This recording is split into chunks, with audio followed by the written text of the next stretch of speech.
پرانے زمانے میں لوگ جنگلوں سے لکڑیاں کاٹ کر شہر میں فروخت کیا کرتے تھے۔ اس پیشے کو لکڑہارا کہا جاتا تھا۔ بغداد شہر کے اندر بھی ایک لکڑہارا رہتا تھا۔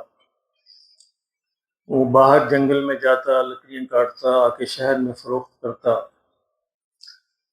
اس کا ایک شاگرد بھی تھا، ایک چھوٹا اس کے ساتھ ہوتا تھا۔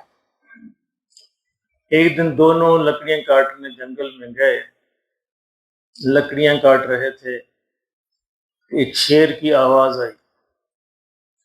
استاد نے کہا کہ بیٹے لگتا ہے شیر قریب ہی ہے، تو آؤ ایسے کرتے ہیں اس درخت پر چڑھ جاتے ہیں تاکہ ہم شیر سے بچ جائیں۔ دونوں استاد اور شاگرد درخت پر چڑھ گئے، بڑا درخت تھا۔ تھوڑی دیر کے بعد انہوں نے دیکھا کہ واقعی شیر جو ہے وہ آ پہنچا۔ اس نے ایک ہرن کا شکار کیا تھا، ہرن کو منہ میں لے کر وہ اسی درخت کے نیچے آ کے بیٹھ گیا اور آ کے اپنا شکار کھانے لگا۔ اب یہ بیچارے حیران پریشان کہ ہم کیسے درخت سے اتریں، تو اب ہم پہ حملہ کرے گا۔ مہاراج چپ کر کے بیٹھے رہے تاکہ وہ شیر جو ہے اپنے شکار سے فارغ ہو جائے۔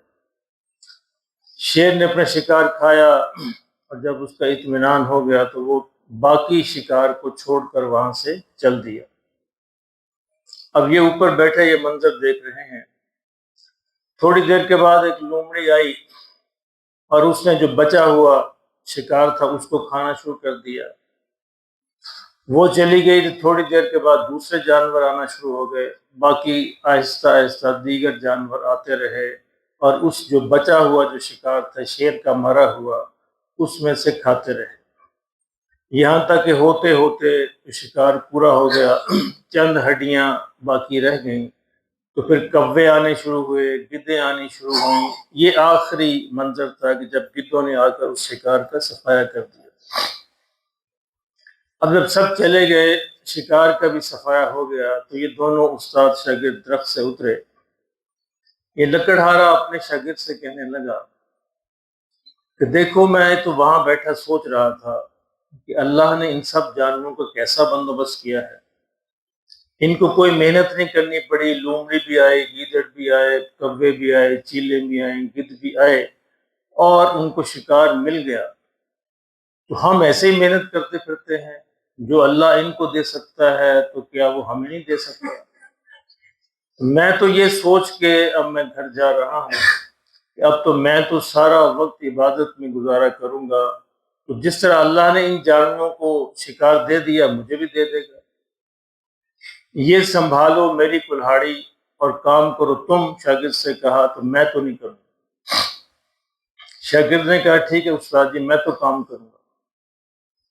اب وہ چلا گیا اور جا کر یہ سوچ کر اپنے گھر میں بیٹھ گیا کہ میں تو بس سارا وقت عبادت کروں گا، عبادت میں مشغول ہو گیا۔ شاگرد نے اپنے کام کو جاری رکھا۔ اب شاگرد نے کہا کہ اچھا چلے استاد جی نے تو اب کام کرنا نہیں، میں ان کا حصہ بھی دیا کروں گا۔ تو روزانہ ان کو گھر بھی ان کا حصہ پہنچاتا، یتیموں غریبوں مسکینوں کو بھی دیتا۔ تو آہستہ آہستہ اس سے کاروبار پھیلنا شروع ہو گیا۔ بڑے بڑے جو کاروباری لوگ تھے لکڑی کا کام کرتے تھے، انہوں نے اس سے ٹھیکہ کر لیا کہ ہمیں لکڑی دیا کرو، اور یہ باقاعدہ دینے لگا۔ اس سارے عرصے میں اس نے استاد کو نہیں بھولا، اس کو باقاعدہ روزانہ اس کا حصہ دیتا رہا اور باقی غریبوں مسکینوں پہ بھی خرچ کرتا رہا۔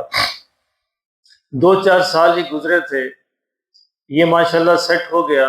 ایک دن اپنے استاد سے کہنے لگا استاد جی آج آپ کو ایک تکلیف دینی ہے، آپ میرے ساتھ آئیں، میں نے نیا گھر بنایا ہے، آپ اس کا افتتاح کریں اپنے مبارک ہاتھوں سے۔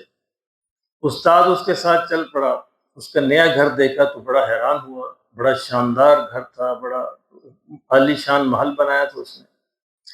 تو کہنے لگا یہ تم نے کیسے بنایا؟ استاد شاگرد نے کہا کہ استاد جی جو کلہاڑی آپ نے دی تھی مجھے، میں اس کا استعمال کرتا رہا، میں نے اس کو چھوڑا نہیں، محنت کرتا رہا، اللہ نے میری محنت میں برکت دی، تو یہ اسی کا نتیجہ ہے۔ خیر اس نے افتتاح کیا، افتتاح کر کے گھر آیا، پریشان ہوا کہ میرے پاس تو کچھ بھی نہیں، اللہ سے گلہ کرنے لگا کہ یا اللہ جو میرا شاگرد تھا اس کو تو نے اتنا دے دیا اور میں گھر کے اندر بیٹھا ہوں اور مجھے تو نے کچھ بھی نہیں دیا۔ آواز آئی کہ میرے بندے تو نے یہ انتخاب خود کیا تھا، تو نے اپنی کلہاڑی اس کو دے دی، تو نے شیر بننا پسند نہیں کیا، تو نے گدڑ بننا پسند کیا، تو میں نے تمہیں اسی مقام پہ رکھا۔ تو نے یہ کیوں نہیں پسند کیا کہ تو شیر بن کر شکار کرتا، لوگ تجھ سے آ کے کھاتے؟ تیرے شاگرد نے شیر بننا پسند کیا اور اس نے ساری عمر تمہیں بھی کھلایا، لوگوں کو بھی کھلایا، وہ گیدڑ اور لومڑی بن کر نہیں بیٹھا۔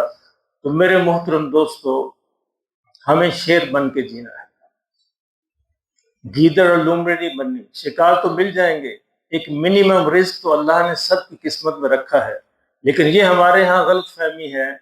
لوگ سمجھتے ہیں کہ جی مل کے ہی رہنا ہے، رزق جو مقدر میں مل کے رہے بالکل رہے گا، لیکن وہ بالکل منیمم رزق ہوتا ہے۔ اللہ نے رزق کو 4 چیزوں کے ساتھ جوڑا ہے، اس لیے اس غلط فہمی کو دور کیجئے۔